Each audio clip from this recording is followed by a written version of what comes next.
Dawn of War 2 was released in the merry old year of 2009. I was 21 at the time.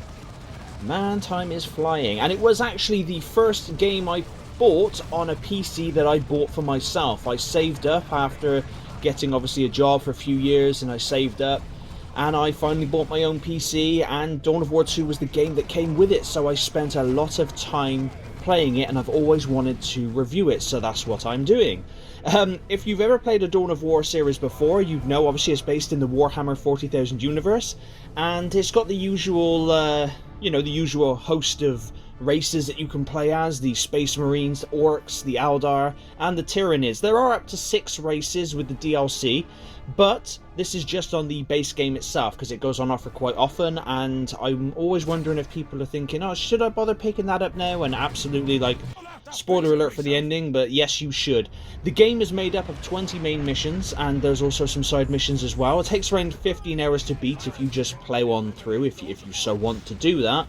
But the game can be elongated with skirmish play with online opponents or with the AI. I couldn't find many online opponents these days, but there was a couple. But then playing it against the AI with the different difficulties, again, that's always fun.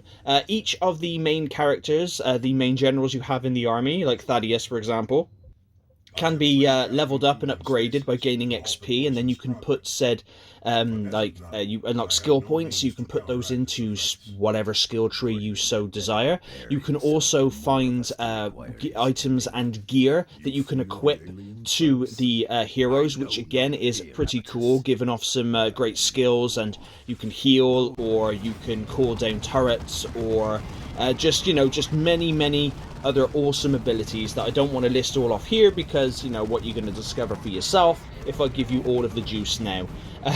There are some really cool animations if you zoom in up close and you see them, especially if you have a general with the chainsword and he's just chopping people up. That's always fun to watch. There's also some pretty funny dialogue, mainly coming from the orcs themselves.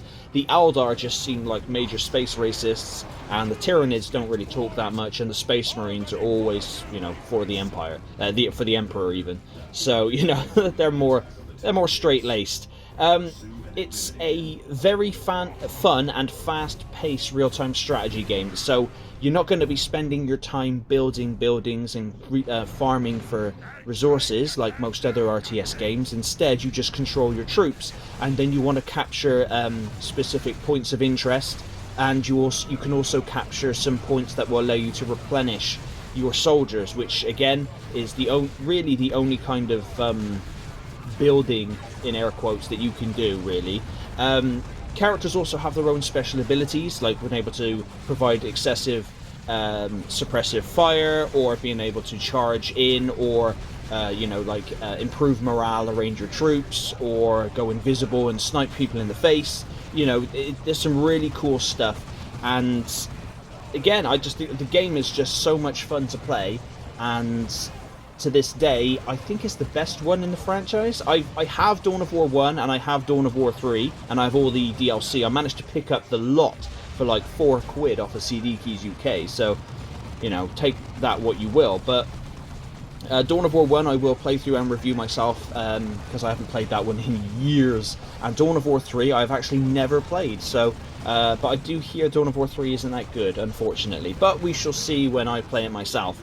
But yes, if you were thinking of picking up Dawn of War 2, do so. It's got a lot of content within it. If you can pick it up with all of its DLC as well, you'll obviously elongate the main story and, like I said, the races, which is pretty cool.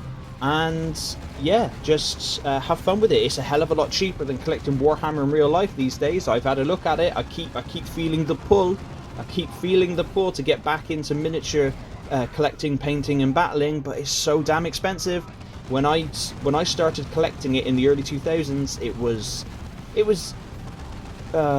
it wasn't cheap, but it wasn't extortionate, and now it just seems to be super extortionate, like terribly so. If you wanted a box of Space Marines, or Imperial Guard, or Eldar was what I collected back in the day, you could get a box of 10 or 12 troops, whatever it was, for like £10, and that was sweet. Now it's like £25, knocking on 30.